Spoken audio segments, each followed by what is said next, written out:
through several streets until we found a crowded corner, and we began to perform magic tricks there. To my surprise, we proved to be pretty popular, and we could at least stop worrying about where our next meal would come from for a time.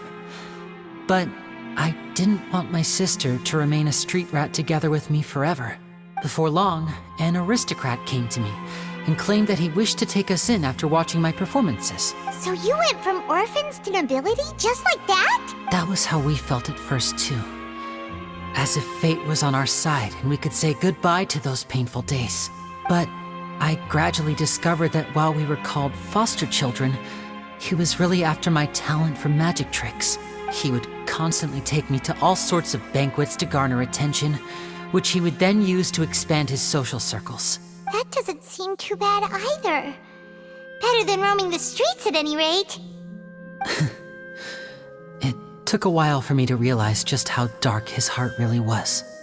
After one particular performance at a banquet, I discovered that Lynette was not on the same return vehicle as me. I waited a long time after we returned home, but she did not come back. I went to that noble's bedroom and asked him about her whereabouts. The answer he gave me was, "She caught the eye of the most eminent person at the banquet, so I sent her over as a gift."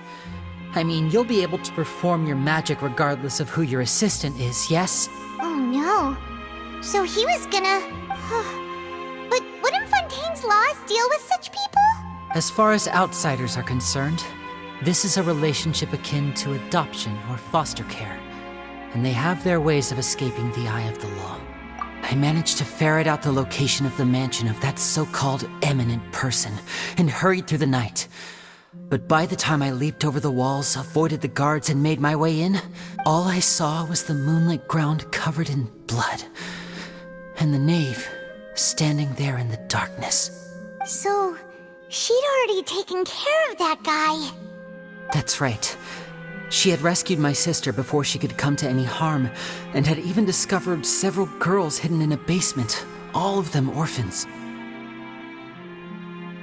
Father, the knave, might have seen something in me, and so she made me an offer.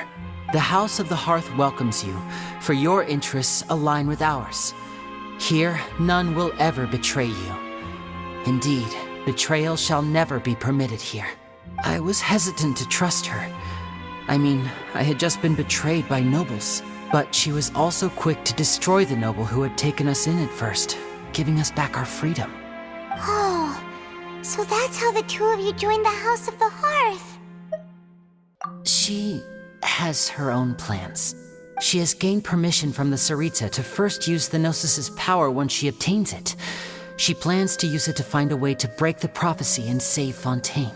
So, she believes in that prophecy too? That's right.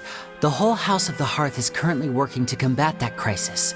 Today's case has also proven that people from Fontaine can indeed dissolve into some sort of water, thus further supporting the prophecy. All of us house members here, Lady Arlecchino herself included, are from Fontaine.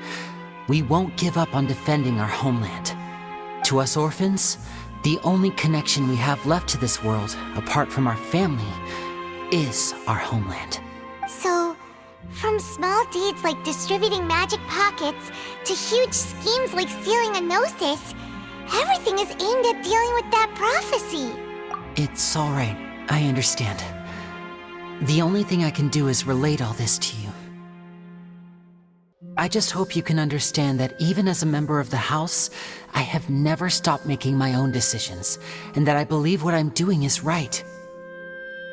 If you should need anything at all in the future, feel free to find me. I will do my best to help you, as plain Linny.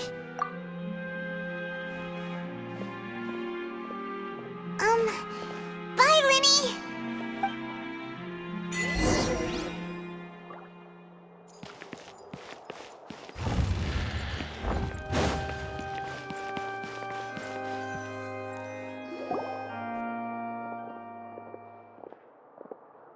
Hey there. What was with the disappearing act you pulled right as the trial ended? Were you looking for us, Navia? Well, this whole thing isn't exactly over, is it? I do feel that we're getting closer to solving the serial disappearances case, though. Don't you? Huh? What's wrong, my dear partner?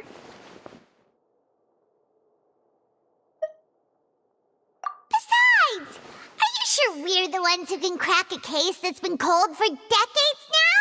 And given that there's new evidence from the trial, there should be a trail of breadcrumbs for the Hydro Archon's people to follow now, right? Ah, I see. Well, I won't lie. I'm a little shocked to hear that from you. But I suppose you are just travelers who have only arrived in Fontaine after all. Sorry. I might have been too presumptuous. Don't say that, Navia. Ah, and we were having so much fun investigating with you, too. It was like having new waters flowing into a stagnant mire, causing new hope to spring forth, and the reflection in the murk to become clearer. Sorry about that. I'm a bit prone to nostalgia. Don't mind me. Wait, shall we have a farewell meal? You know, to commemorate our time as partners? Huh? Do we really need to get that formal?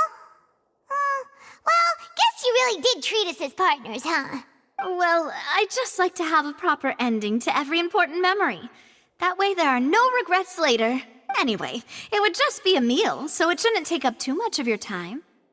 You don't have to twist Paimon's arm. If Boss Navia's treating, count Paimon in! Oh, wonderful. In that case, why don't we return to the court of Fontaine and head to the Hotel de Boer? I believe we'll make it just in time for dinner. All right then, let's have our farewell